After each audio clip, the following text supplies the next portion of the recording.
Assalamualaikum warahmatullahi wabarakatuh. Perkenalkan, nama saya Arina Manasikana, absen 7 dari kelas 12 IPA 5. Di sini saya akan menjelaskan tentang fikih. Bab yang pertama adalah memahami usul fikih.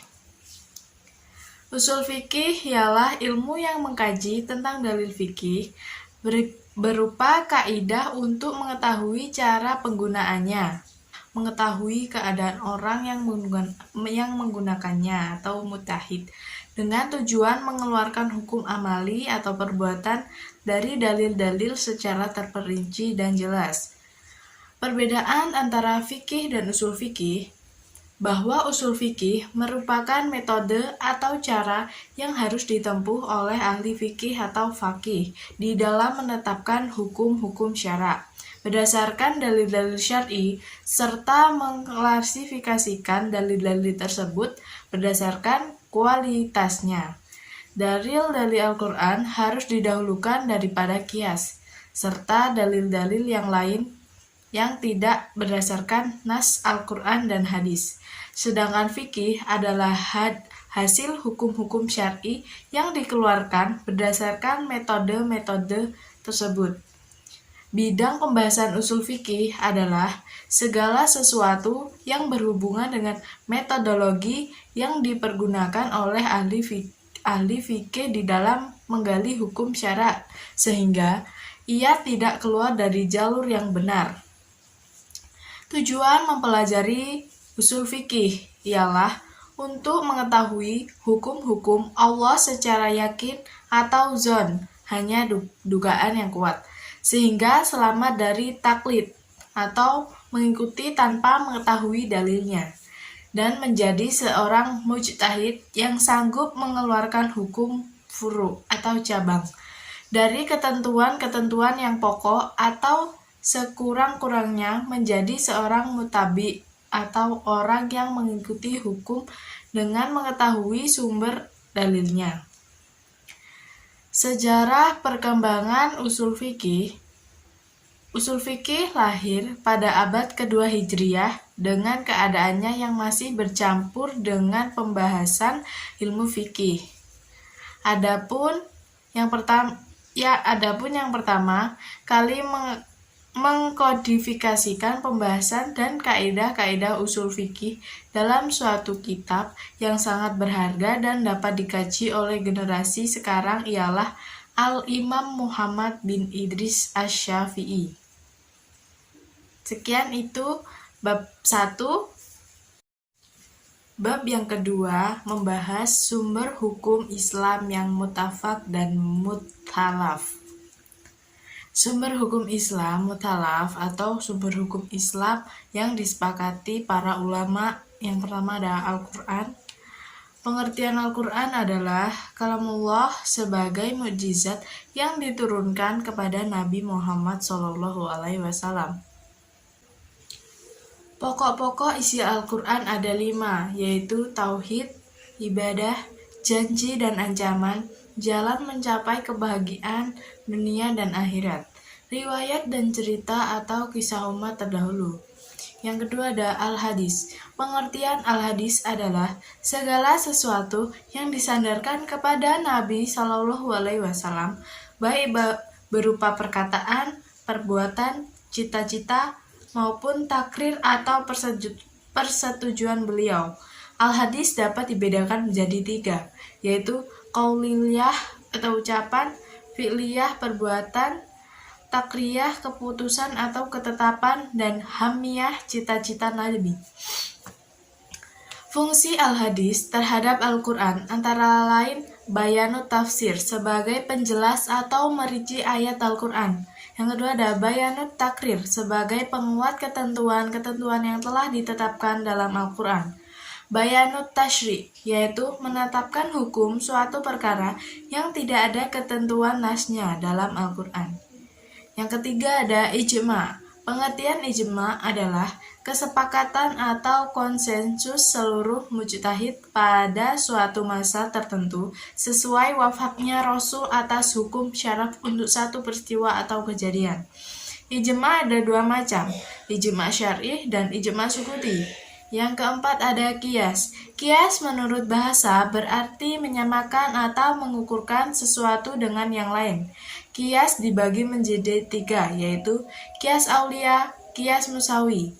Yang kedua ada sumber hukum Islam muhtalaf atau sumber hukum Islam yang tidak disepakati ulama. Yang pertama ada istihsan. Istihsan ialah perpindahan seorang mujtahid dari hukum yang dikehendaki oleh kias jali atau jelas kepada hukum yang dikehendaki oleh kias kafi atau yang samar-samar, atau dari hukum kuli atau umum kepada hukum yang bersifat istisna atau pengecualian, karena ada dalil syara yang menghendaki perpindahan itu.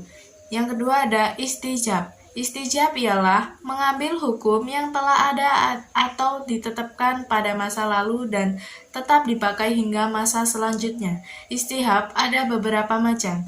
Yang pertama ada bara'ah, ashilah, istijab asyifah, istijab al-hukmi. Yang ketiga ada mashalilul mursalah. Mashalilul mursalah berarti kemaslahatan yang terlepas. Yang keempat ada al-urf. Al-urf ialah segala sesuatu yang sudah saling dikenal dan dijalankan oleh suatu masyarakat dan sudah menjadi adat istiadat, baik berupa kauni atau perkataan maupun amali perbuatan. Al-urf dibagi menjadi dua, yaitu urf syahih dan urf fasid. Yang kelima ada syar'uman qabla.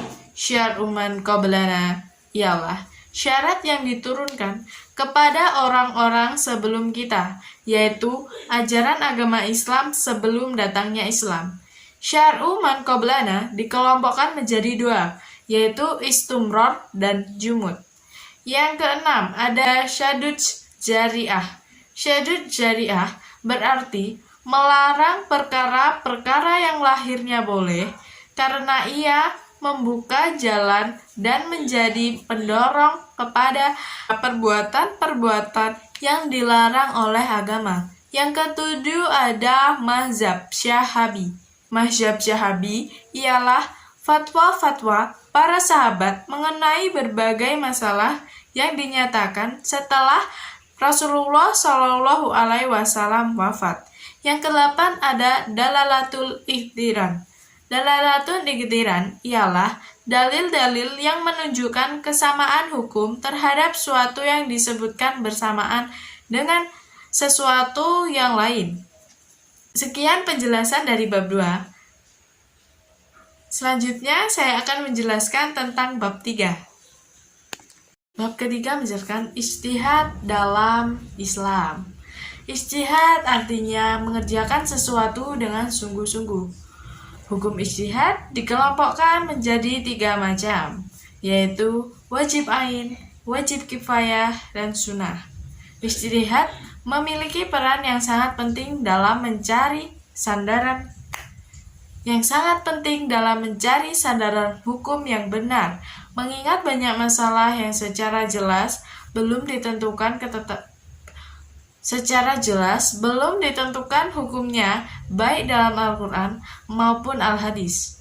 Tingkatan mujtahid dapat dikelompokkan menjadi 4 macam, yaitu mujtahid mutlak atau mustaqil, mujtahid muntasib atau ghairu mustaqil, mujtahid fil mazhabi, mujtahid murrajah. Tarjih dan talfiq. Tarjih ialah menguatkan salah satu dalil atas dalil lainnya. Talfiq adalah mengikuti suatu hukum dengan mengambil pendapat dari berbagai mazhab dengan tujuan agar hukum tersebut dapat lebih ringan. Persamaan talfiq dan tarjih adalah masalah yang hukumnya akan ditetapkan mencakup masalah-masalah yang masih dalam lingkup perbedaan pendapat para ulama, baik dikarenakan terdapatnya nas lebih dari satu atau perselisihan pendapat ulama. Perbedaan tarjih dan talfiq adalah kalau tarjih menetapkan salah satu dalil yang paling kuat, dan tidak ada kemungkinan mencari yang lebih ringan dari hal-hal yang ada. Sedangkan talfik menggabungkan beberapa pendapat mazhab dan ada kecenderungan mencari yang lebih ringan dari beberapa pendapat mazhab. Yang ketiga ada ittiba dan taklid. Ittiba adalah mengikuti semua yang diperintahkan atau yang dilarang dan yang dibenarkan oleh Rasulullah.